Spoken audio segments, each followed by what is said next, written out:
When I stood before my wife 24 years ago and promised to love her for the rest of my life, I meant every word. I believed in forever. I believed in the kind of marriage where loyalty never wavered and trust was unshakable. For more than 2 decades, I thought I was living that dream. We had children, a home filled with laughter, and a life I thought others envied. To the outside world, we were the perfect couple. But behind closed doors, a storm was quietly building, and I was too blind, or maybe too trusting, to see it coming. What I'm about to share isn't just a cheating wife story.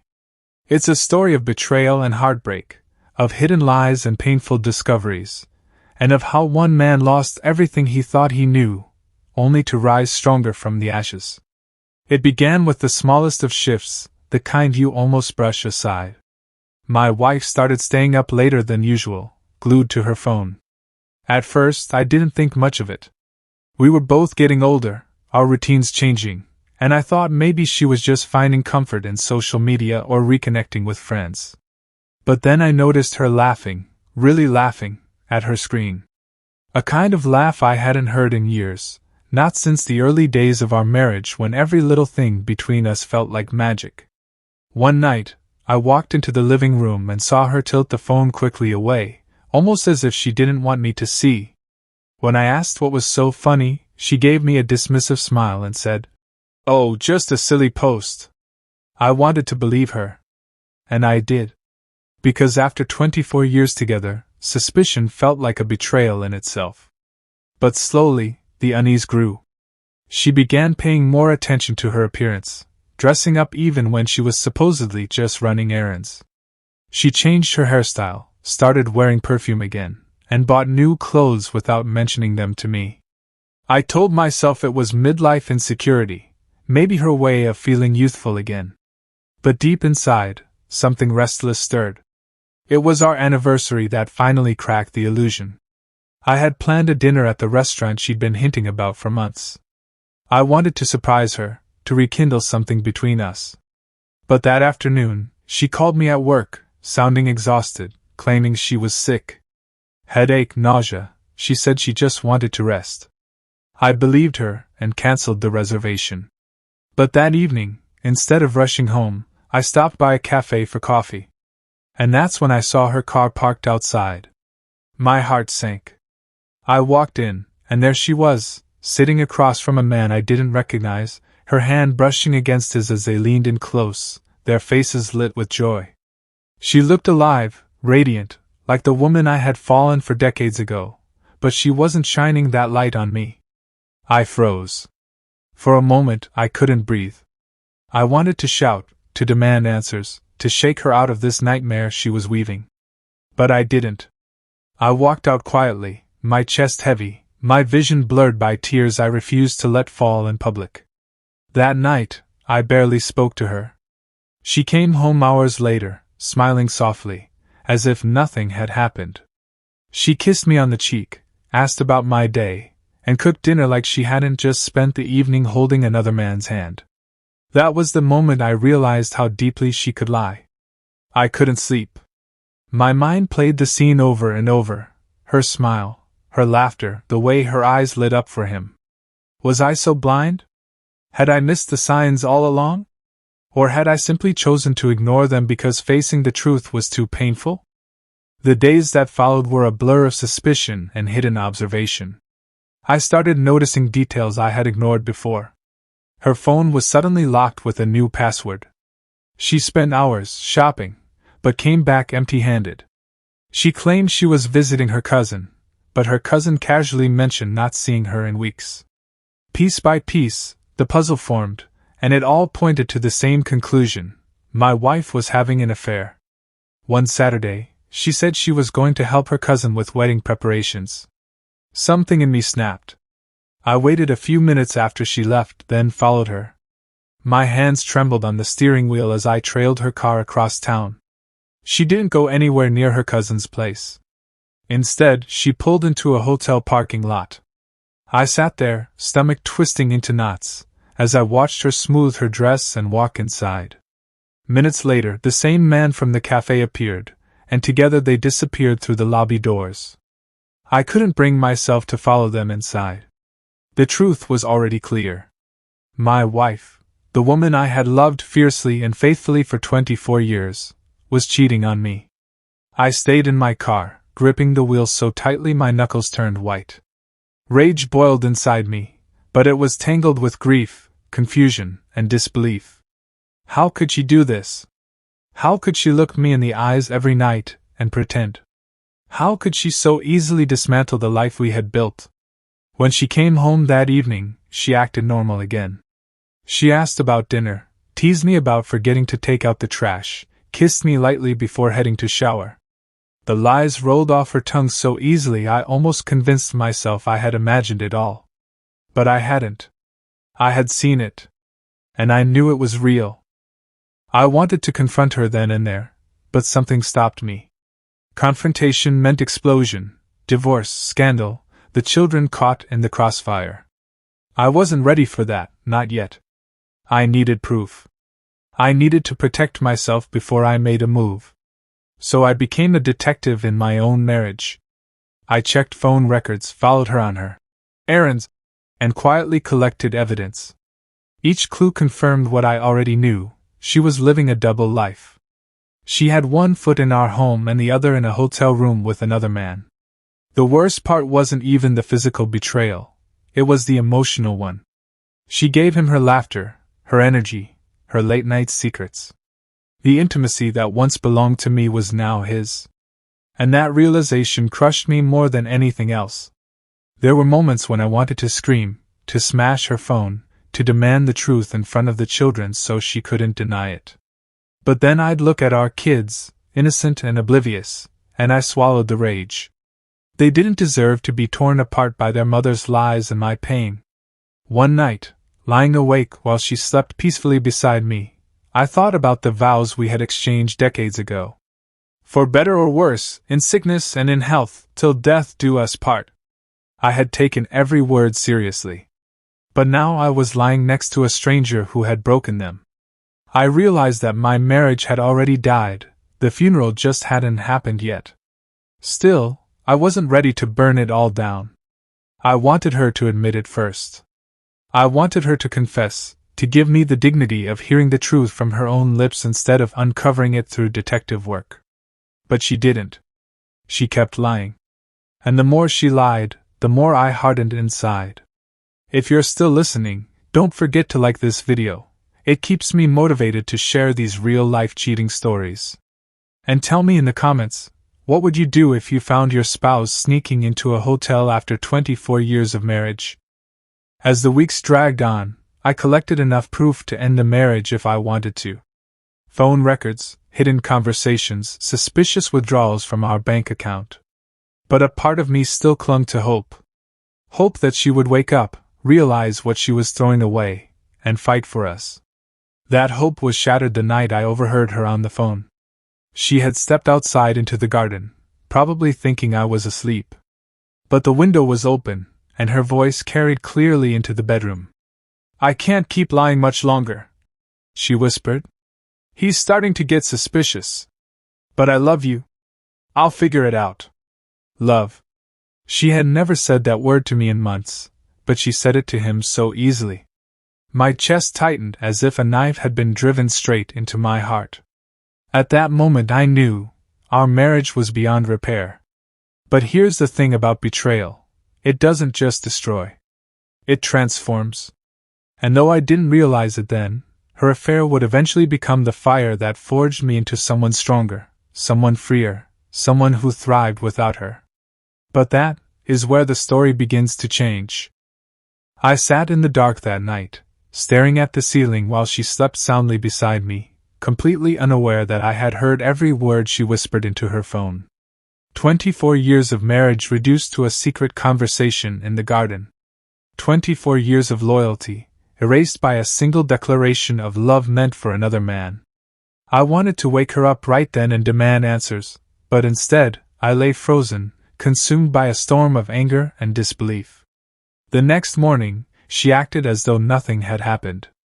She hummed while making breakfast, kissed me casually on the cheek, and reminded me to pay the electricity bill. Her ability to lie so flawlessly scared me.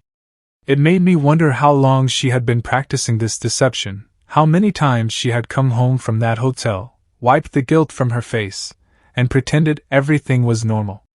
I remember sitting at the table, watching her pour coffee into my cup, and thinking, "Who are you?" The woman I thought I knew was gone, replaced by a stranger wearing her face. At work that day, I couldn't focus. My mind replayed the words I had overheard. "I can't keep lying much longer. I love you." That phrase echoed in my ears like a curse. I kept asking myself what love even meant anymore. Had she ever truly loved me? Or was our entire marriage just a comfortable cage she stayed in until something, or someone, excited her enough to leave?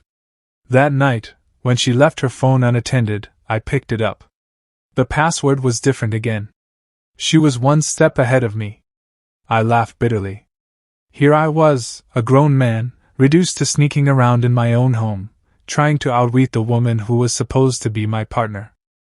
The lies continued, and so did my investigation. I tracked her car one evening after she claimed she had a girls' night out. Instead of meeting her friends, she drove straight to a quiet neighborhood. She parked outside a house I didn't recognize, and minutes later, the same man emerged. They kissed passionately right there by the door, like teenagers who couldn't keep their hands off each other. My stomach churned, but I kept watching. They went inside together, and the lights flicked off. I stayed in my car for hours, gripping the wheel, until the sight of that dark house became too much to bear. I went home, sat on the edge of the bed, and cried silently. 24 years of loyalty, crumbling before my eyes. I had never felt so betrayed, so humiliated. If you're listening to this, don't forget to hit the like button.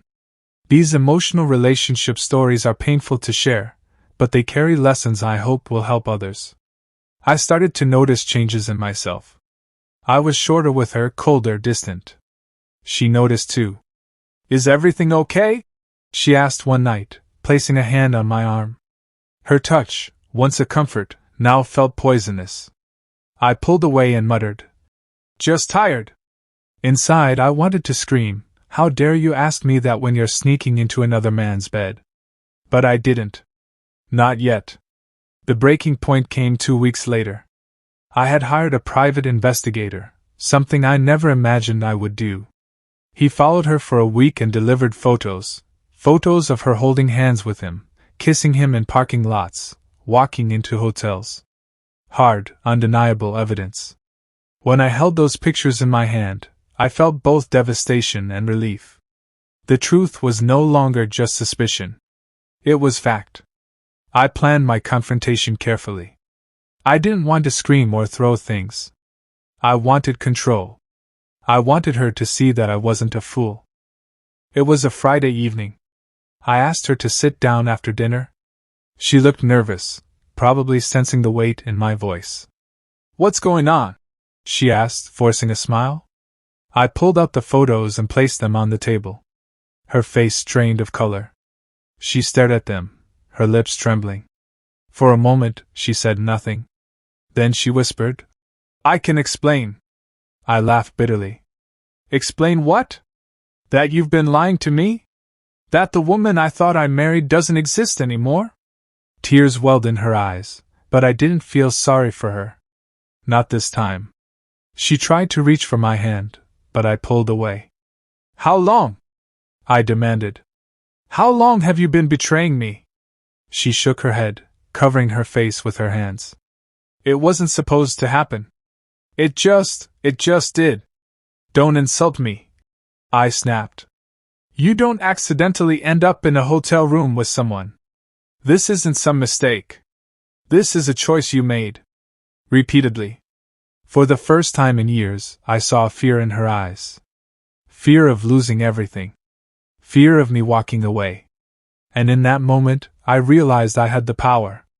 She had been controlling me with lies, but the truth put the control back in my hands. That night was full of screaming, crying, and silence that felt like death. She begged for forgiveness, swore she would end it, promised me she still loved me. But her words felt hollow. How could she love me while giving her heart to someone else? I didn't sleep at all. I sat in the living room, staring at our family photos on the wall. Every smile in those pictures now looked fake to me. Every happy memory felt poisoned. The next morning, I told her I needed space. I didn't pack a bag, didn't storm out dramatically. I just left. I drove aimlessly for hours, trying to figure out what to do. Divorce? Revenge? Forgiveness? None of the options felt right. 4 days I stayed away, crashing at a friend's place. She called constantly, sent long texts begging me to come home, pleading that we could work through it. But every time I saw her name on my phone, I felt sick. What made it worse was the children. They didn't know the truth yet. They just knew their father was gone, and their mother was crying. I couldn't bear the thought of destroying their world with the reality of a broken marriage drama. But the truth has a way of seeping through. One evening, my oldest child called me and asked, "Dad, are you and Mom getting divorced?" The pain in their voice shattered me. I wanted to protect them from the ugliness, but I also knew I couldn't lie. "We're going through something hard," I said softly. "But no matter what, I'll always be here for you." After hanging up, I made my decision. I wasn't going to let her betrayal destroy me. I wasn't going to drown in her lies. If she thought she could break me, she was wrong. I returned home, not as a man begging for reconciliation, but as a man preparing for battle. She greeted me with red eyes and trembling hands, but I remained cold. "We need to talk about the future," I said. Her lip quivered. "Please. I'll do anything. I'll end it. I'll change my number. I'll cut him off. Just don't leave me." I stared at her for a long moment. "The problem isn't him. It's you. You let this happen.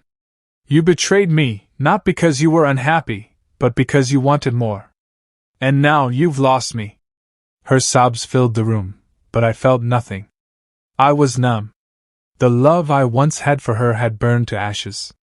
All that remained was a cold determination to protect myself and my children. If you're still here, subscribe for more shocking real-life style stories. And let me know in the comments, do you think forgiveness is possible after such betrayal, or is revenge the only way forward? Over the next few weeks, I focused on myself. I worked out more, poured energy into my job, and started rebuilding my confidence. I refused to let her affair define me. While she begged and pleaded, I grew stronger.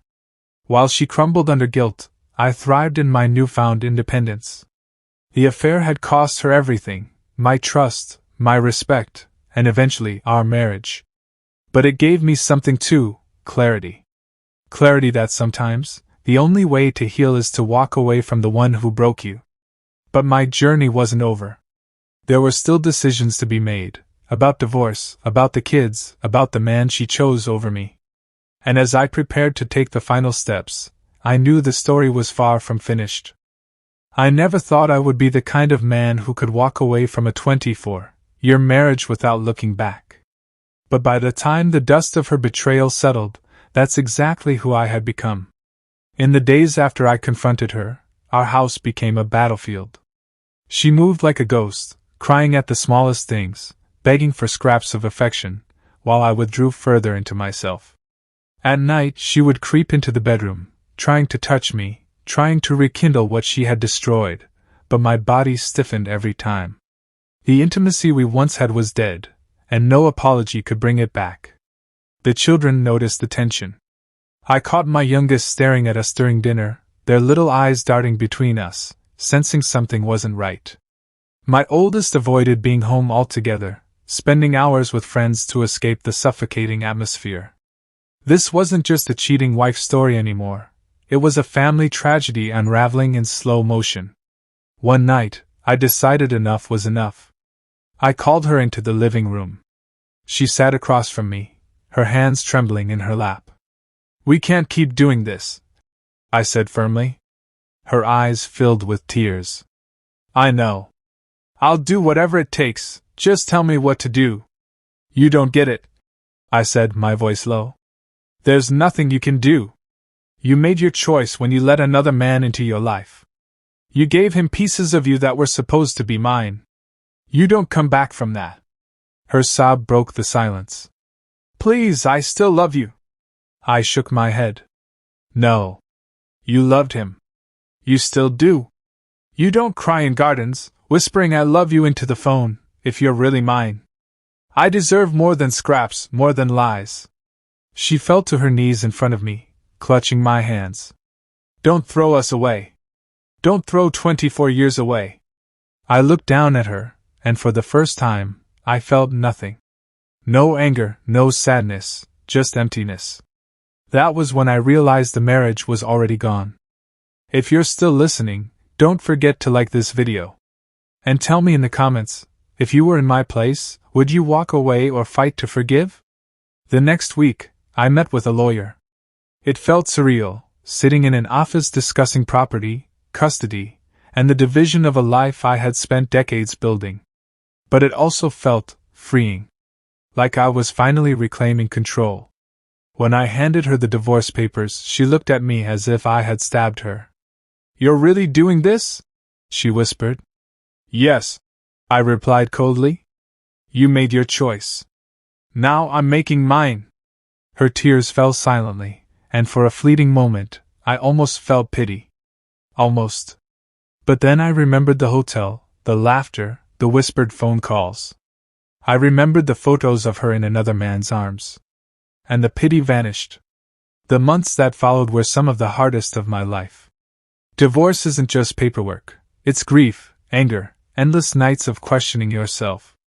But with each passing day, I grew stronger. I hit the gym, poured myself into work, and even started traveling for the first time in years. While she spiraled in guilt and regret, I was rebuilding. Friends who knew the truth told me they admired my strength. Family members told me I looked healthier, more alive. And deep down, I felt it too. It was as if shedding the weight of her lies gave me a new lease on life. One evening, I ran into her at the grocery store.